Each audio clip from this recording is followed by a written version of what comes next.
Aunque a veces se puede hacer también con más de dos, ¿eh? ¿A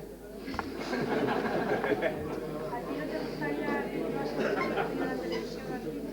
¿Qué, qué? Que si a ti no te gustaría que llevasen un libro tuyo a la televisión al cine. Bueno, me preguntan, repito la pregunta porque no sé si la oís, que si me gustaría que llevaran un libro mío al cine.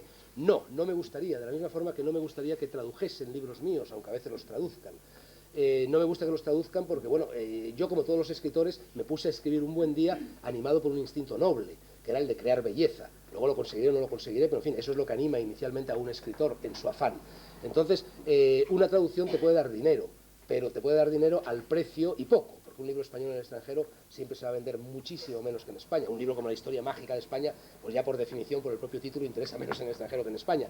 Incluso, como digo, te va a dar poco dinero, pero lo único que te puede dar de positivo una traducción es dinero, porque cualquier traducción machaca la palabra, machaca el criterio de ordenación que tú has utilizado pues para escribir tu libro. De la misma forma, todos los escritores buenos, o por lo menos todos los escritores que intentan ser buenos escritores, cuando llevan una novela suya al cine se desesperan, como se ha desesperado, por ejemplo, Ende con La historia interminable, y retiran la firma y hacen cosas de estas. Hombre, entonces yo lo que no te voy a decir es que si de repente aparece aquí un Creso, un productor de cine que coloca 20 millones de pesetas o 500.000 pesetillas a lo mejor también, y dice, oye, te doy esto si me dejas que haga el Gárgoles y Evidis en cine, pues a lo mejor le dejo porque en definitiva da igual y tampoco va a morir el libro porque hagan una película mala sobre él. Pero vamos, lo haría por el vil metal. En principio, si económicamente no lo necesito, prefiero que mis libros no se lleven al cine.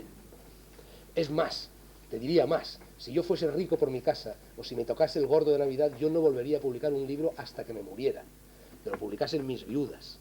Pero publicar un libro es horroroso, porque una de dos, o el libro no tiene ningún éxito, y en ese caso pues tienes una sensación de fracaso, te deprimes, etcétera, etcétera. No ha sido hasta ahora mi caso, pero en fin, tengo muchos amigos que les ha sucedido esto, o bien el libro se convierte en un bestseller, como me ha sucedido a mí, y entonces es espantoso porque falsifican tu imagen pública, y aparte de eso, mira, yo que he sido una persona bastante feliz casi siempre, el único periodo de relativa infelicidad que hay en mi vida es a partir de la primavera del 79, cuando empieza a convertirse en un éxito Gárgoles y Evidis. A partir de ese momento mi vida familiar queda destrozada, a partir de ese momento cualquier persona, cualquier desconocido se cree con derecho a inmiscuirse en mi vida privada, a partir de ese momento tengo que poner un contestador telefónico porque llaman 200 veces al día, una para cantarme un aria de ópera, otro para darme un sablazo para abrir una zapatería, otro para proponerme lo de las camisetas con Gárgoles y Evidis, etcétera, etcétera, y luego pues sales por la calle, se te acerca la gente a pedirte un autógrafo cuando a lo mejor te estás separando para toda la vida de la mujer que amas y se acerca un niño con una servilleta de papel mugrienta para que le pongas, en fin, todas estas cosas son espantosas. Yo no sé si a Julio Iglesias o a los futbolistas o a los toreros les agradarán. Desde luego a los escritores la fama no nos agrada y no nos sienta bien.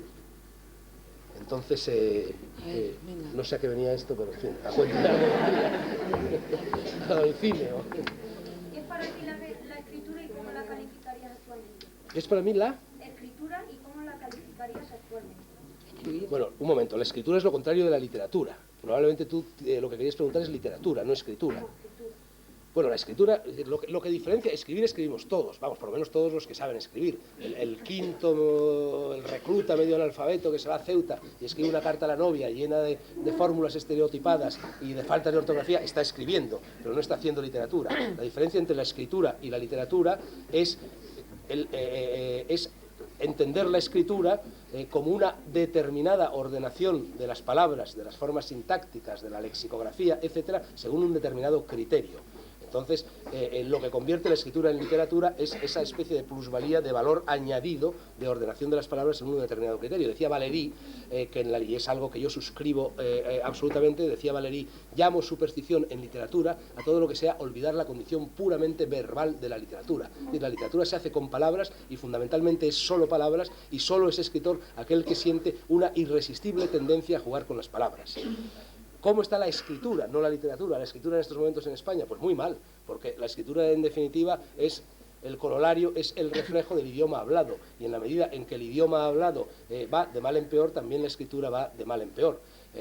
Por ejemplo, esta mañana yo he encontrado un alumno de Manzanares, de los que se han dirigido a mí, y era un chico de los más cultos que había allí, que en lugar de decir contradicción, decía contrariedad.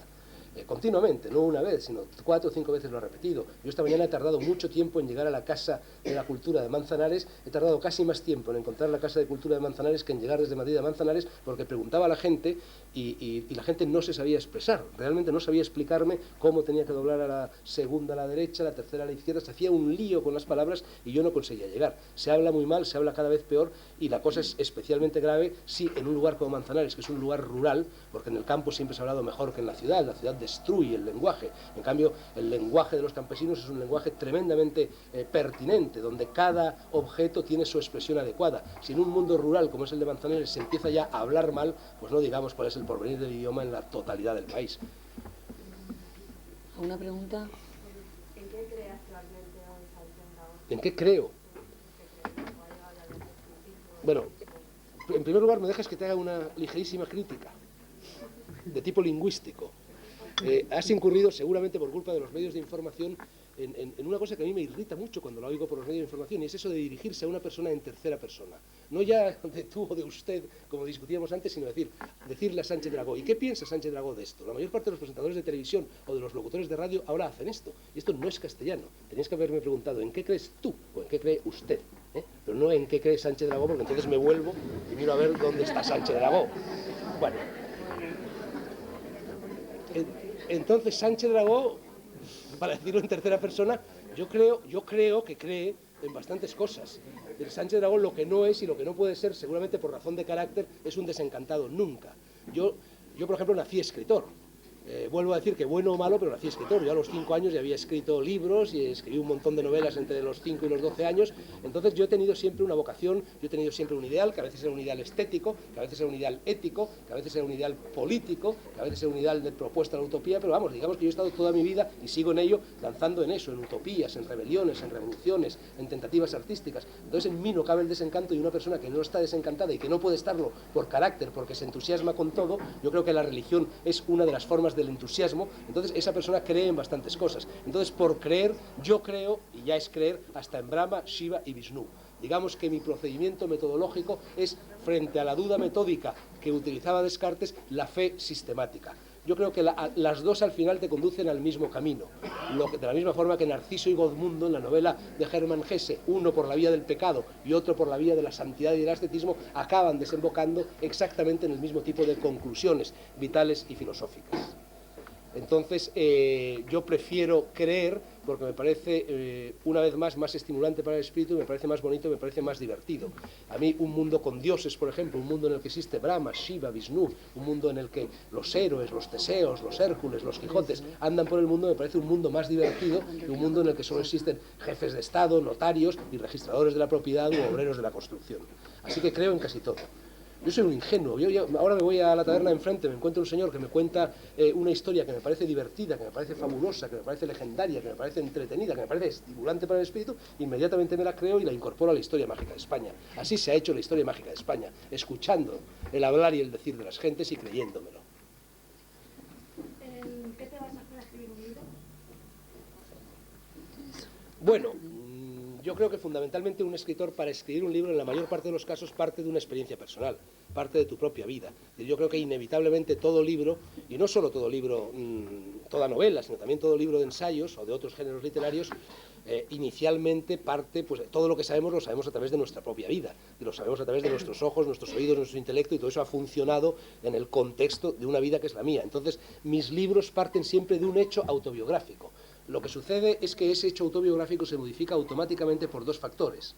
Uno de ellos porque yo creo que lo que estoy recordando es cierto, pero generalmente, y eso me lo demuestran las demás personas, lo que yo estoy recordando no es cierto. Yo recuerdo mis recuerdos, y además hay un margen de olvido que va falsificando los recuerdos, y además la conciencia, y no digamos la inconsciencia, va seleccionando automáticamente los recuerdos en función de nuestras necesidades personales, en función de nuestras necesidades vitales. Por lo tanto, eso que yo recuerdo probablemente ya es falso, ya es una invención.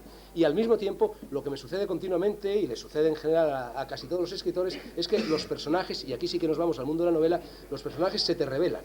Yo, antes de sentarme a escribir una novela, tomo medidas, me informo, bosquejo organigramas, lo tengo todo preparado para que los personajes discurran por unos determinados cauces. Y a la quinta línea, el personaje se me ha revelado y yo me siento exactamente igual que se sentía ese filósofo chino que dijo: si tú te subes a un tigre, no te apearás cuando quieras tú, sino cuando quiera el tigre. Entonces los personajes son los que me llevan a mí, y la novela, por así decir, se hace sola si permites que los esclavos huidos, que esos personajes rebeldes, campen por sus respetos. Entonces yo creo que un libro funciona cuando pasa eso. Sin embargo, cuando te pones a escribir y las cosas en el folio en blanco transcurren tal y como tú las habías previsto en el organigrama previo, entonces malo. Entonces el libro es chato. Entonces esos personajes no tienen vida propia. Hace falta que se escapen y hace falta que el personaje arrastre al autor y no que el autor arrastre al personaje.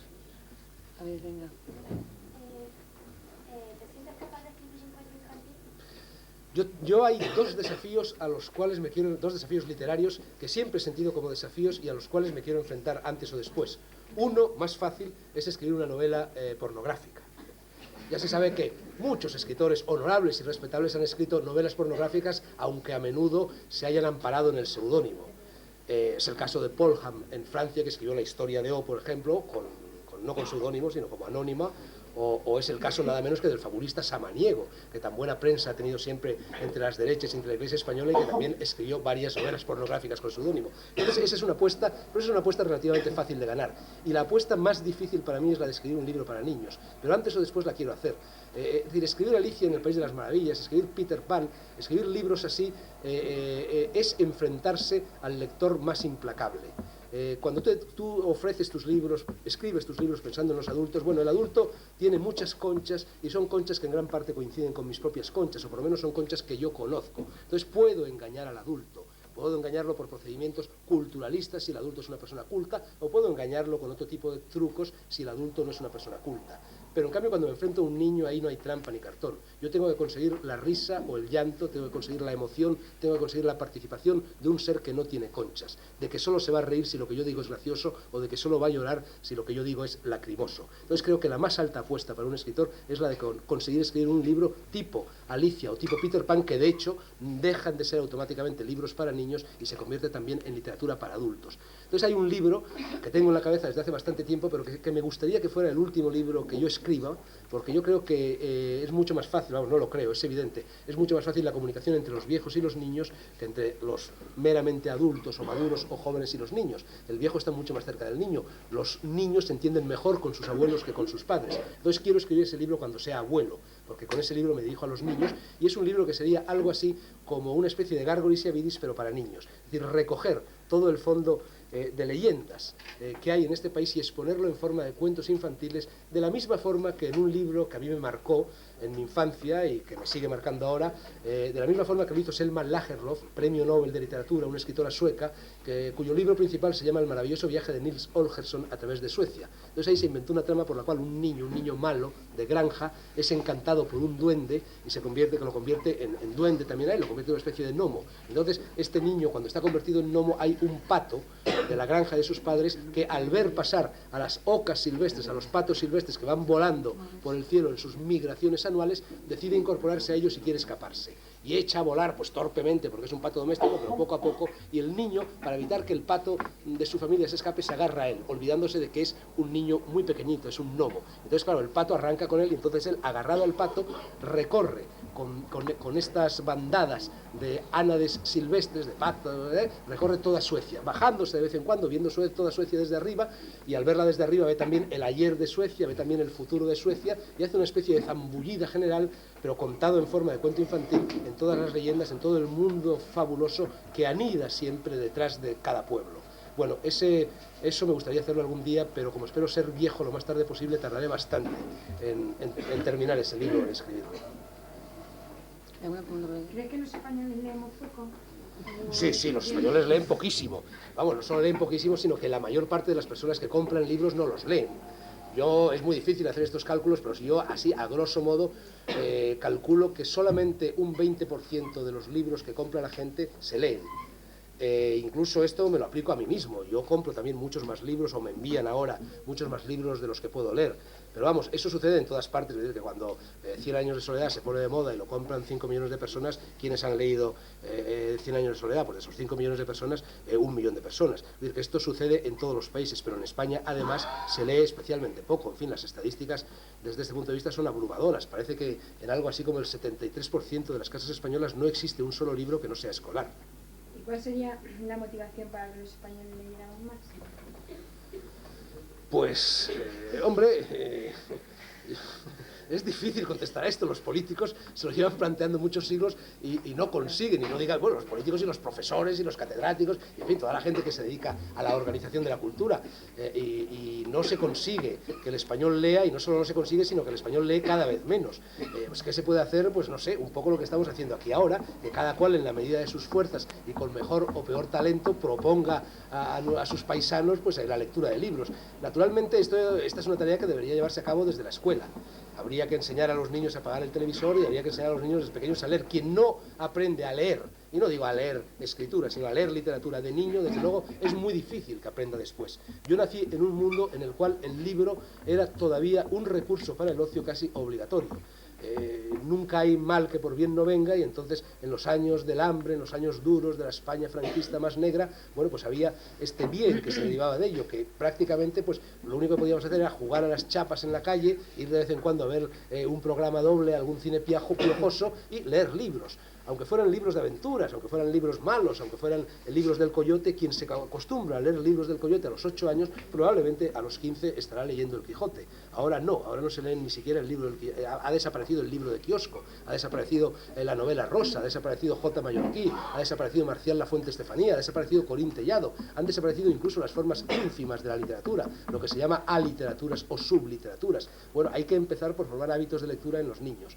Y para formar hábitos de lectura en los niños, pues hay que saber qué libros proponer a los niños para que no se asusten. Es decir, que lo que hay que evitar a toda costa es lo que está sucediendo ahora por esnovismo. El otro día, por ejemplo, mi peluquero me dice, sabe que yo soy escritor y todas estas cosas, y me dijo, hombre, pues me he comprado el libro de la Rosa y qué horror, hay páginas enteras en latín. Naturalmente no lo he podido leer. Bueno, el peluquero se ha comprado el libro de la Rosa porque los medios de comunicación han creado en ese peluquero la convicción de que quien no ha leído el libro de la Rosa o quien no lo tiene en su casa es un idiota. Entonces el peluquero ha empezado a leer por el final y no por el principio. Si hubiera empezado a leer autores buenos, pero mucho más asequibles, como pueda ser Pío Baroja, o como pueda ser Stevenson, o como pueda ser Jack London o Hemingway, pues es probable que ese hombre se hubiera aficionado a la lectura. En cambio, por culpa de esta especie de imposición cultural, de convencer a la gente de que leer es obligatorio, este hombre ya no va a volver a entrar en una librería en su vida y ya no va a volver a comprar un libro en su vida.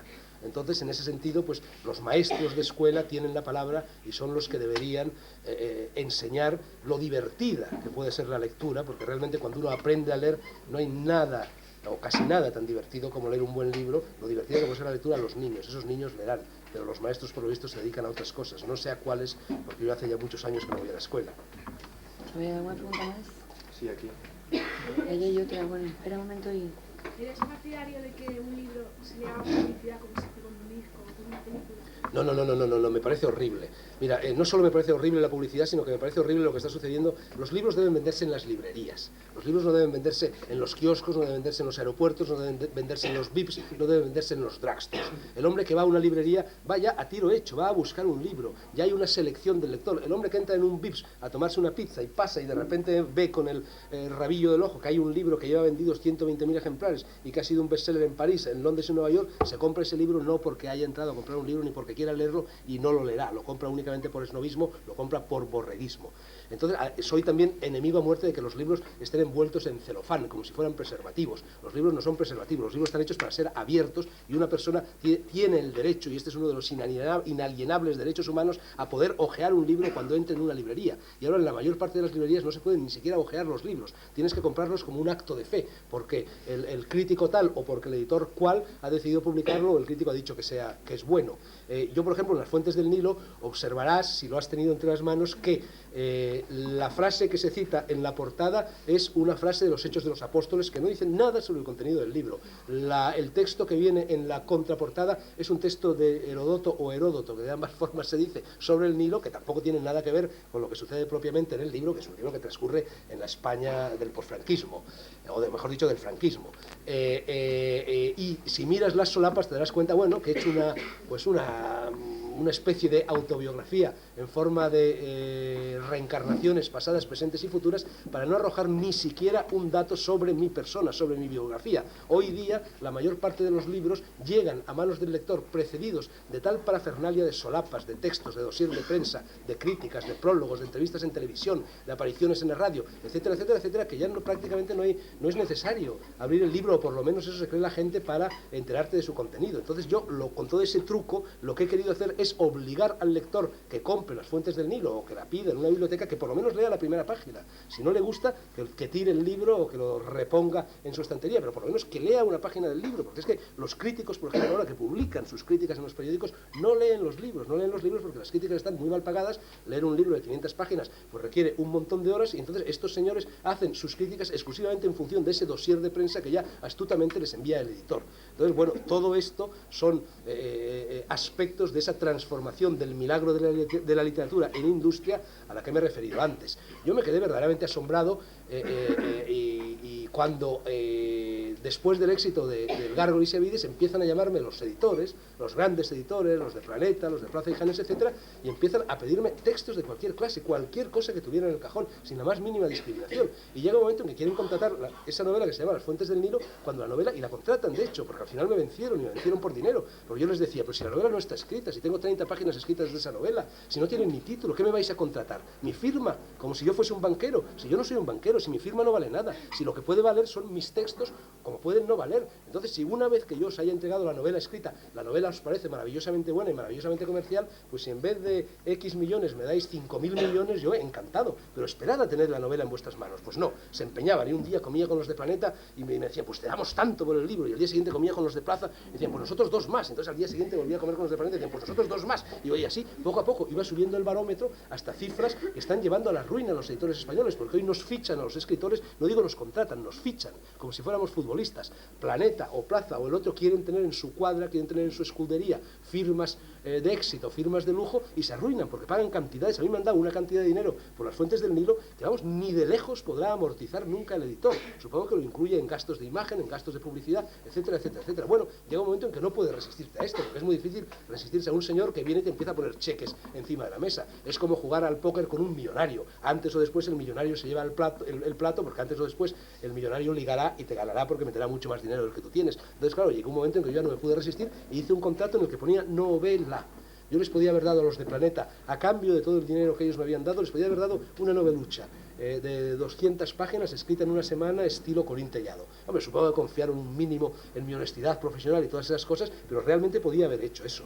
Entonces, bueno, para una persona eso, que a los 5, 6 o 7 años empezó a escribir como empecé a escribir yo, animado por el noble afán de crear belleza, verte envuelto, inevitablemente envuelto en todo este mundo, es algo realmente deprimente. A ver, ¿quién? ¿Alguna pregunta más ahí? Una pregunta un tanto personal. ¿Crees en la facilidad de palabra?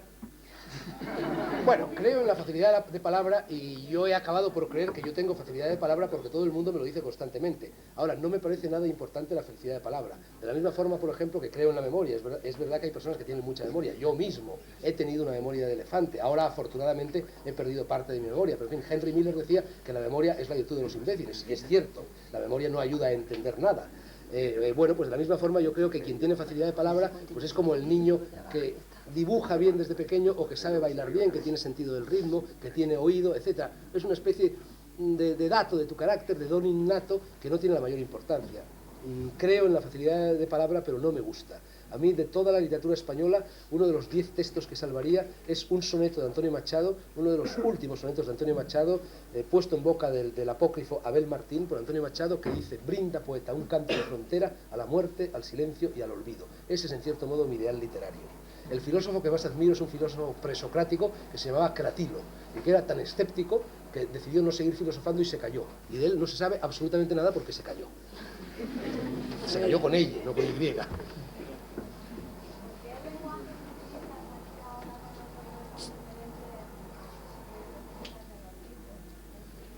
Bueno, porque ya lo he dicho antes, no es lo mismo, el idioma, el lenguaje tiene diferentes niveles. Tiene un nivel inmediato de conversación, un nivel coloquial, tiene un nivel, por ejemplo, el de la escritura, cuando escribes una carta o cuando escribes un documento notarial, una cosa así, y luego tiene un nivel ya más alto, que es el nivel de la literatura. Entonces la literatura se hace procurando utilizar todas las palabras del diccionario e incluso todas las decenas de miles de palabras que no están incluidos en el diccionario. Es decir, un escritor, la herramienta del escritor es la palabra. Entonces, un escritor que tenga 75.000 palabras a su disposición...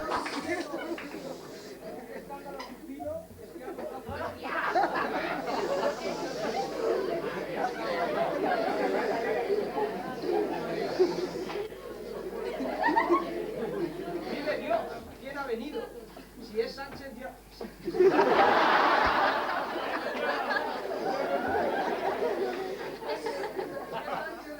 El viajero, mi colega en aventuras y en desatentos del entorno. Me alegro que haya venido. Perdón. Me alegro que haya ocurrido este feliz reencuentro. Te ofrezco con mi amistad y te nombro caballero.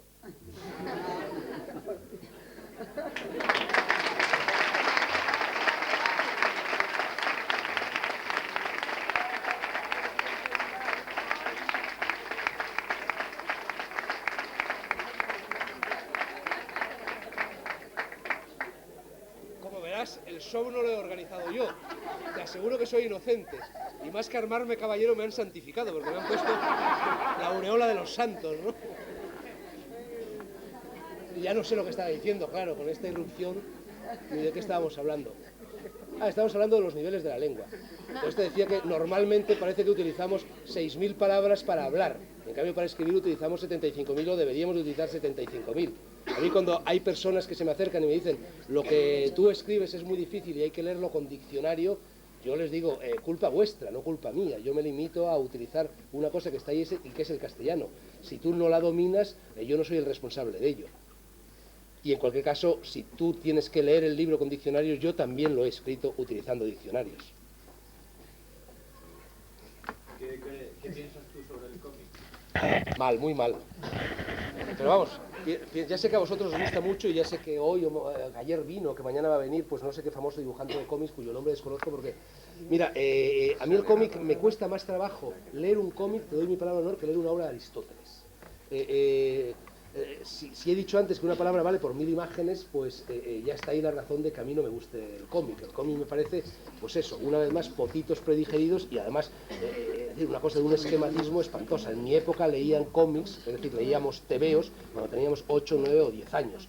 Que en estos momentos el cómic se haya transformado en una forma de, bueno, no sé, de dibujo, de narración o de como queramos llamarlo, propia de los adultos y que se estime que es una manifestación cultural, pues yo lo pongo en duda. No creo que sea una manifestación cultural, creo que es una degeneración cultural. ¿Y el dibujo como arte entonces? No, el dibujo como arte sí, aunque el dibujo no es la pintura, es decir, un poco el dibujo es la carpintería del pintor de la misma forma que el estudio de la gramática o del diccionario es la carpintería del escritor. Un gran pintor tiene que saber dibujar, pero no tiene que quedarse en el dibujo, tiene que saltar las bardas del corral del dibujo para hacer otras cosas. Pues Leonardo o Miguel Ángel o Salvador Dalí pues son todos ejemplos de grandes dibujantes que nos han dejado dibujos muy bonitos, pero realmente si han entrado en eso que se llama la posteridad y la historia del arte, no es por sus dibujos, sino por sus lienzos, por sus óleos, por sus acuarelas, por lo que sea. De todas formas, lo que he dicho antes del cómic, por favor, no querría que nadie lo entendiera de una forma insultante hacia las personas que hacen cómic. He utilizado una palabra un poco fuerte, quizá porque no se me ha venido otra a los labios, como es degeneración de la cultura. Simplemente, a lo mejor estoy equivocado, en cualquier caso es un tipo de manifestación cultural que yo no entiendo mal, he llegado tarde, no estoy acostumbrado a seguir el tipo de convenciones narrativas que hay en el cómic. Esta mañana en Manzanares les decía que yo recuerdo cuando empezaron a ver, en fin, cuando la generación de mis padres y sobre todo la generación de mis abuelos cuando iban al cine no entendían las películas, no porque fueran tontos, sino porque en las películas hay todo un código, toda una serie de convenciones sobre el paso del tiempo, los fundidos encadenados, las cortinillas, no sé cuánto, no sé qué, y ese sistema, ese código que existe en la literatura, codificado desde hace milenios, en cambio para ellos pues era sorprendente. Entonces mi abuelo era una persona muy inteligente, iba al cine y no lo entendía porque no sabía seguir la historia de los personajes. A mí con el cómic me sucede un poco lo mismo, me cuesta mucho trabajo seguir la historia de un cómic. Entonces un libro me da más, me divierte más y me pide menos esfuerzo. Entonces prefiero siempre los libros a un cómic. Pero quizá vosotros pues, podáis encontrar en el cómic cosas que yo no sé ver. ¿Hay preguntas por algún lado? Como citas en uno de tus libros, en La Fuente del Nilo, que dices que el que intenta pintar a un perro le salen dos, y que dices tú que eres un borrico, ¿qué quieres decir? Bueno, no me acuerdo qué es exactamente lo que digo en Las Fuentes del Nilo. Bueno, hago referencia a una frase de Goethe. Fue Goethe el que dijo: si usted pinta a su perro exactamente, no tendrá un cuadro sino dos perros.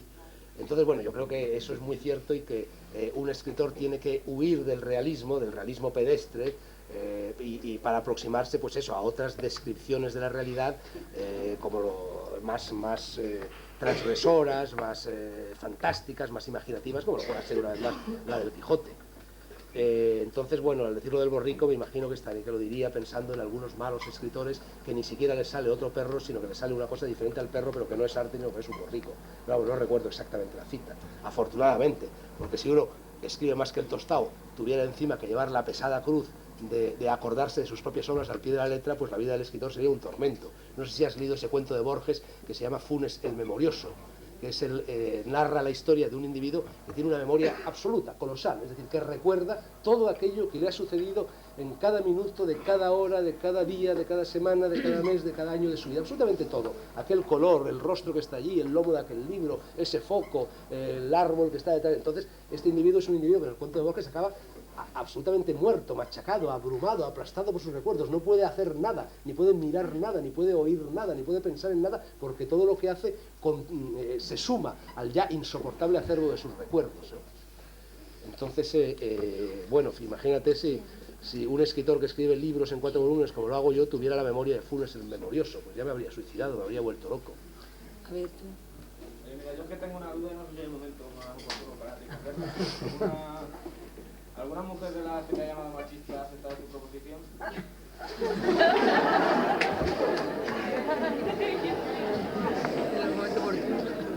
Bueno, he observado que generalmente, con la sola excepción de Lidia Falcón, a la que no he tenido el gusto de conocer cara a cara nunca, cuando una mujer te llama a alguien machista, le está llamando entre comillas macho, y tiene ganas de tener amores con él. Entonces, pero vamos, concretamente en una ocasión me vi envuelto en un caso muy parecido al que tú estás planteando. No voy a decir su nombre porque es una mujer muy conocida en España, una mujer que ha escalado quizá la más alta cima de poder que jamás haya escalado mujer alguna en España, excepción hecha de las reinas o excepción hecha de las primeras damas. Es decir, no estoy hablando ni de Doña Sofía ni de Carmen Romero. Pero después de Doña Sofía o de Carmen Romero, estoy hablando de una mujer muy conocida y muy feminista que, como te digo, ha alcanzado quizá la mayor cota de poder que haya alcanzado jamás una mujer en España. Bueno, pues esta mujer, que es muy amiga mía desde hace muchos años, y entre ella y yo jamás había existido, éramos amigos y basta, un día me llama otro amigo y me dice que, un amigo que es profesor en un instituto de enseñanza media, y me dice que una compañera suya, otra profesora, muy feminista también, le había dicho que para tenderme una trampa, esa persona, cuyo nombre no voy a decir, se había acostado conmigo y se había quedado muy decepcionada. Entonces yo verdaderamente dije, bueno, pero ¿hasta dónde pueden llegar las calumnias? Si yo jamás en mi vida me he acostado con esta mujer. Y entonces le llamé por teléfono y se lo conté. Le dije, oye, mira, tal, me han contado esto. Así que, por favor, ven, vamos a acostarnos y luego ya das tu versión de los hechos. Entonces ella, con mucho sentido del humor, aceptó y efectivamente pasamos la noche juntos.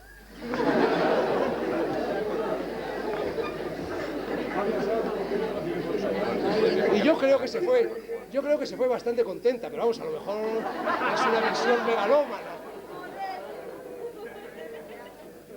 Bueno, a ver, alguien más.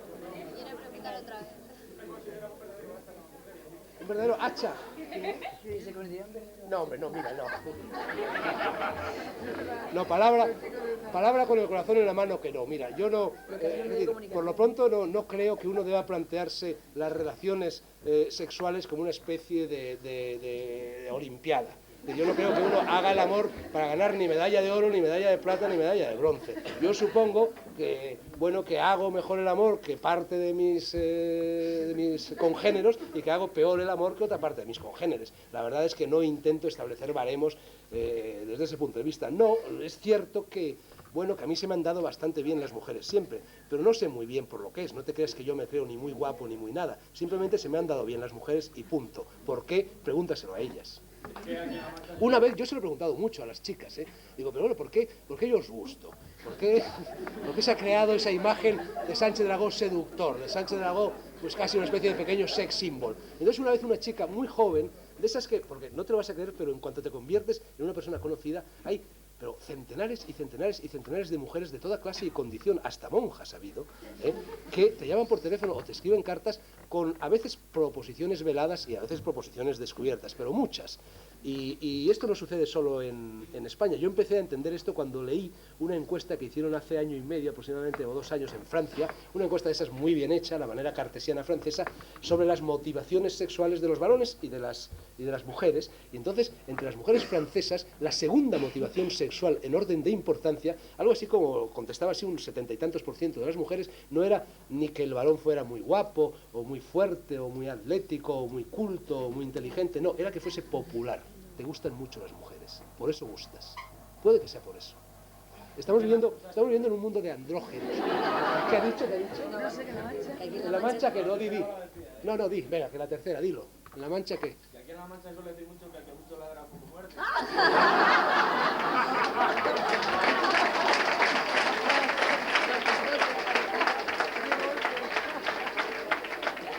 Oye, que conste que eso no se dice en La Mancha, se decía ya hasta en latín.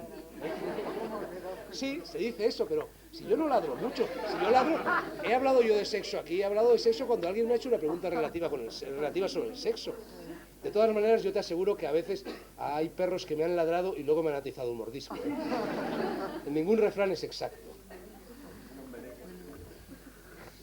¿No será esto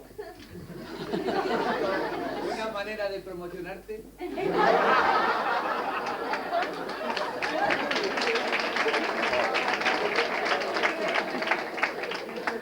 Hombre, mira, realmente sospechar que yo o cualquier otro escritor de entrada quiera promocionarse es una sospecha falsa e inútil. Sospechar que yo, cuando a los 32 años me arrimé a la tarea de ponerme a escribir el Gárgoles y Evidis, que estaba pensando que eso iba un día a tener éxito y que gracias al éxito iba a tener dinero, iba a tener fama, iba a tener popularidad y las chicas me iban a llevar más por teléfono como convencerse, eso es impensable. Nadie es tan calculador como para eso, y si es tan calculador no se hace un escritor, se hace torero, se hace futbolista o se hace cantante, si lo que está buscando es eso. O sea que realmente los escritores yo no creo que intentemos promocionarnos, eso sí que es una cosa más bien norteamericana. Hombre, en Estados Unidos un escritor es un señor que puede llegar a vender 15 millones de ejemplares, lo cual lo convierte en un personaje verdaderamente nacional. En España un señor que venda 10.000 ejemplares empieza ya a ser un bestseller, lo cual nos coloca a los escritores en un peldaño como punto de partida bastante bajo. No, y además y es que la fama la dan nosotros, yo no creo que nadie busque la fama. Esto de la fama es como una enfermedad que un día te pica, es como un mosquito que un día te pica. Es decir, son los demás los que te hacen famoso. ¿Yo qué he hecho? Me he limitado a publicar un libro y lo he publicado con un editor pequeñísimo. Mi libro no tenía distribución. Por ejemplo, a Tenerife o a Cuenca, la primera edición que llegó de mi libro era ya la 7ª. Mi libro no se hizo una sola palabra, no se gastó un duro el editor en publicidad. Podrás decir que yo salía en un programa de televisión, mucha gente me lo ha dicho. No es verdad que mi libro se haya vendido por salir en un programa de televisión, porque ese programa de televisión era por la segunda cadena, tenía una audiencia de 800.000 personas, que es una audiencia más baja que la que pueda tener un periódico como el ABC o como El País, y además todas las personas que trabajábamos en ese programa éramos escritores y los libros de los demás pues no se vendían como el mío. Lo único que vende un libro es el boca a boca. No hay ningún otro fenómeno que ayude a vender un libro. Una campaña de publicidad puede mover 15.000 ejemplares, más de 15.000 ejemplares no mueve. O bien vende un libro del Planeta, pero eso es ya otra historia. Eso es un montaje de marketing y de publicidad realmente brutal, por el cual se consigue que personas que nunca compren libros, compren ese libro. Pero quiero decirte que realmente lo de desear la fama, lo de promocionarse, lo de calcular todas estas cosas, está muy lejos de mi ánimo y yo creo que del ánimo de todos los escritores. Y desde luego del mío mucho más, porque es que lo he conocido y me desagrada profundamente. Y yo cuando estaba haciendo Biblioteca Nacional, pero claro, Biblioteca Nacional, a pesar de que era un programa de libros, era un programa de libros que se emitía a las 2:15 de la tarde, a la hora en que 7 millones de televisores estaban encendidos en este país.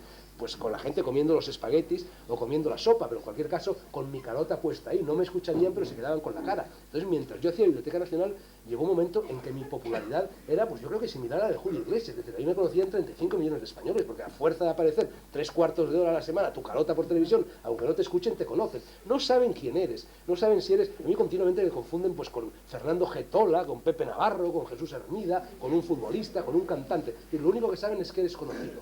E incluso mucha gente te confunde con un vecino de barrio. Te saludan por la calle, te dicen hola y adiós. Yo voy diciendo hola y adiós por la calle, porque esta cara me suena. Pero vamos, Ahora llevo varios años en televisión y las cosas se han calmado un poco, pero cuando yo estaba haciendo ese programa era brutal. Porque es que esa sensación de ir por la calle y todo el mundo que se da con el codo, entrar en un restaurante y todo el mundo cuchicheando. Yo verdaderamente pensé en hacer una cirugía estética, pensé en teñirme el pelo de color de zanahoria, pensé en dejarme la barba y bigote, pensé en ponerme como este Don Quijote que ha entrado aquí, pero no lo podía soportar. No ha habido ninguna tentativa de promoción. Hombre, yo si quieres otra explicación, igual que la chica me dijo, tú les gustas a las chicas porque se nota que las chicas te gustan mucho a ti, yo tengo otra explicación. Y es que a mí, por lo que sea, los más media me han puesto fama de seductor, justa o injusta, dejémoslo en la penumbra, pero me han puesto fama de seductor y nada le gusta tanto a una mujer como seducir a un seductor. Entonces yo creo que eso es un ingrediente bastante importante.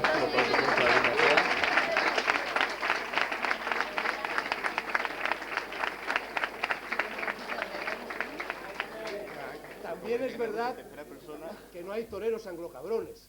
Los futbolistas del Liverpool sí lo eran. A lo mejor si hubiera toreros ingleses pasaba lo mismo.